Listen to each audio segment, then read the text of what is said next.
everyone, just a quick tutorial here. I'm going to show you a couple of ways to move things around. This is going to be required for the next assignment, and it's also a pretty cool thing to be able to do. So the first thing that we want to do is learn how to very simply teleport or move our player from location to location. So here I am, I'm set up in the first person template. So the first thing that I want to do is I want to pull out a trigger. Oops, if I could spell. I'm just going to pull out a really simple box trigger here. And I'm going to make it big so I don't miss it.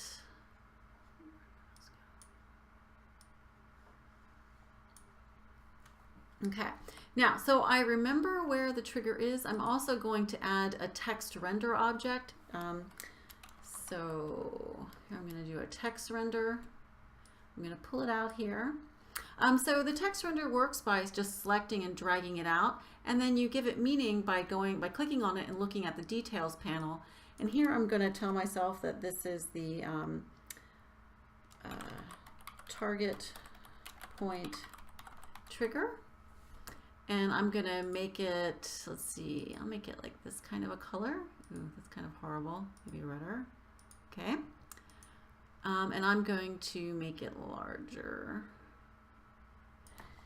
And then I'm going to rotate it so I can see it. There you go. So if you ever want to put text in the world, that's how you do it. It's very simple. Okay, so I've got my trigger. But there's a really easy way. I need to figure out how to move my player or where I want my player to go. So there's something called a target point.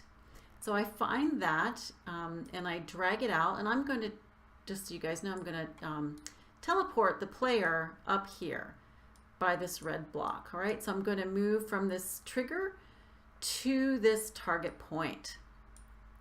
Okay, so now I have to connect it up in the blueprint so it actually does that stuff. So what I'm going to do is I'm going to click, if I can find my mouse, click on my trigger. I do not know what's happening to my mouse here. Okay. And I'm going to add an event. On actor, begin overlap. All right, should be familiar. So the first thing I do is that I want to get the player pawn.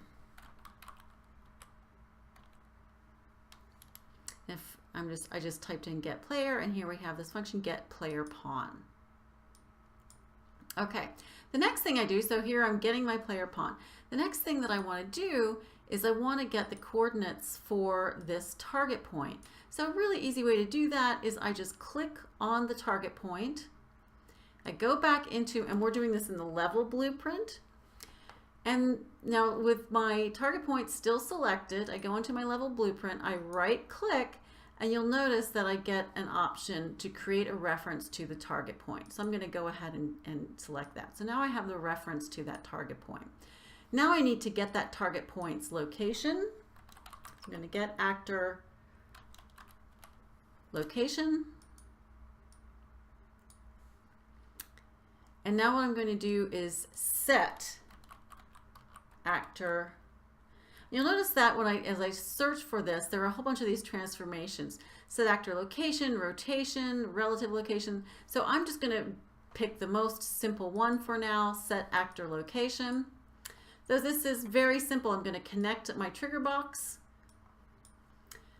So basically, when we overlap the trigger, I'm going to set a new location for the player pawn, and that location, the new location, is going to be that of our target point. I'm going to compile it. You can save it for good measure. Now let's see if it works. Okay, so I know I have to run towards here, and yes, voila, I have been taken up to the red box. Now, of course, because it's going to keep, hopefully, yes, it's going to keep doing that, right? So again, if I only wanted that to trigger once, remember I would add that do once, right? So, okay.